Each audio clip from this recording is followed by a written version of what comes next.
దివంగత నేత YS Rajasekhara Reddy వారసురాలు Congress party నాయకురాలు వైఎస్ షర్మిల శుక్రవారం తెలంగాణ ఉప ముఖ్యమంత్రి మల్లు భట్టి విక్రమార్కను కలిశారు. ఇటీవలే షర్మిల కొడుక్కి వివాహం నిశ్చయమైన సంగతి అందరికీ తెలిసిందే.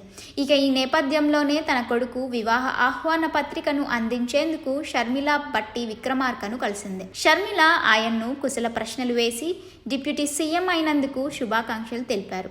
మల్లు భట్టిని ఆయన నివాసమైన ప్రజాభవన్లో షర్మిల కలిశారు. భట్టి అన్న బాగున్నారా? మీరు డిప్యూటీ ముఖ్యమంత్రి కావడం నాకు చాలా సంతోషంగా ఉంది. కంగ్రాచ్యులేషన్స్ అంటూ ఆమె పలకరించారు.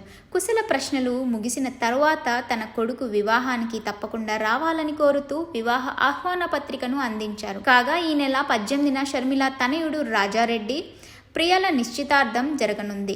ఆ తర్వాత ఫిబ్రవరి 17వ తేదీన వివాహం జరగనుంది. ఈ నేపథ్యంలో షర్మిల పలువురు ప్రముఖులను ఆహ్వానించేందుకు స్వయంగా వెళ్లి పెళ్లి పత్రికలను అందిస్తున్నారు.